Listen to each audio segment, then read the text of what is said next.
I think this is something that's come up over the past 10 years, that we as a society have been very bad at recognizing which children are in trouble and need our help and which are not. We've had a tendency to let kids carry a little bit of extra weight, calling it baby fat or calling them sturdy. And while there are different body types that kids have, we still need to be aggressive in recognizing who needs help. The earlier we can get them having healthier habits, instilling these simple traits, the better off they'll be as adults. So first and foremost, having a regular checkup each year with the pediatrician is a great idea.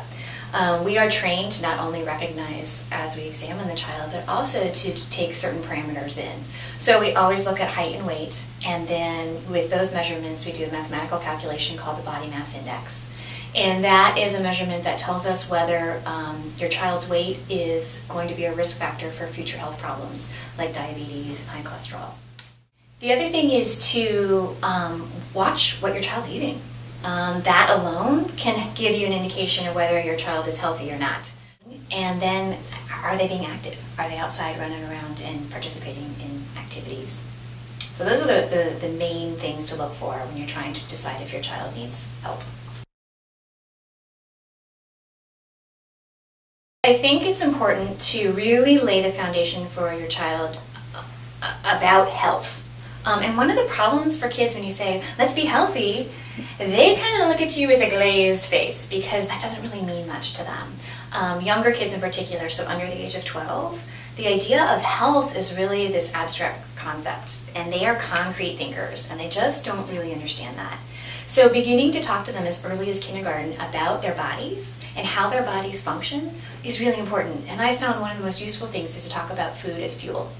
So when you compare their bodies to a car or to something that has input and then output, helps them understand why it's important to choose healthy foods, that their body will run better and be able to run and play and think and all the things they want to do better when they choose the healthy foods is really important. So food is fuel.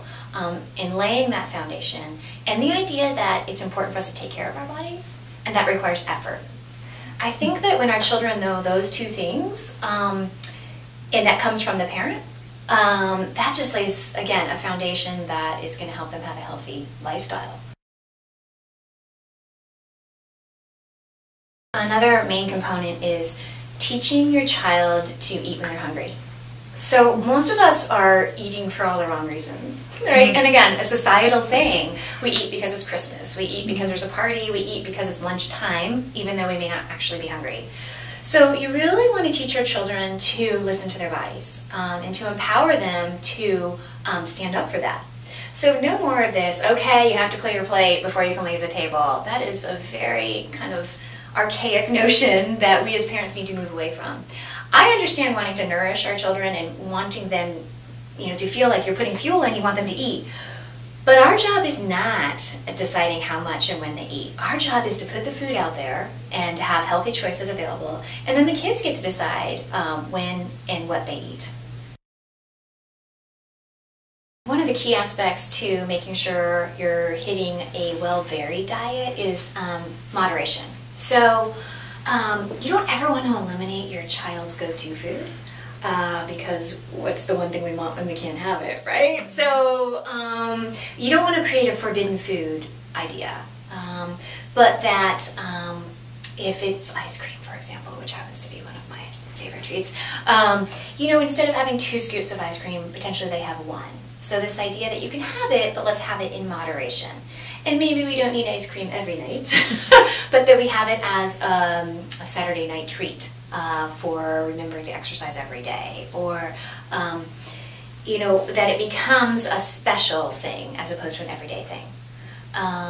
It's true for fruits and vegetables too, that you want to not focus solely on the favorite fruit or the favorite vegetable, but that there's variety in there. There's something secret that a 5-year-old and above needs to know, and that secret is that sometimes you're going to have to eat things you don't like. And they kind of look at me like, that's not a great secret. But it's so important, again, for them to hear that from several sources, that sometimes we think that every time we put something in our mouth it should taste good. But really, when we flip that around and remember that we're eating to fuel our bodies, we all have different tastes and preferences. So occasionally your body's going to require nutrients that maybe aren't your first choice in something that tastes good.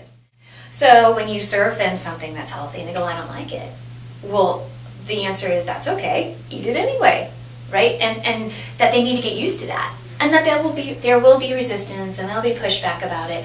But again, don't get wrapped up in that power struggle there. Say something more neutral like, well, you know, I prepared this dinner for you because I love you and I care about your body. End of conversation. And be uninvested in how much they eat. Really, our children should be exercising an hour a day, which is pretty significant. So I think this is kind of twofold. One is motivating our children to move and getting them to the point where it's not, should I exercise today or should I not exercise today, but that there's a foundation that you're going to exercise today, which activity are you going to choose? So really exposing them to a wide variety of different choices, and it may take a while for your child to find the one thing that works for them. And ideally, it's not just one thing. It's moving the body in lots of different ways to keep interest going. Exercise also needs to be modeled in the family. When children see their parents exercising, that's probably more powerful than saying, you need an hour of exercise every day. When they see us moving and when they see us working hard, that we're challenging our bodies, I think that's a really positive thing. When they see what hard exercise looks like, so when the heart really gets pumping and you're gasping for breath, that's good for them to see. That's the level of activity they need to be having. These slow lifestyle changes can be accomplished in the home.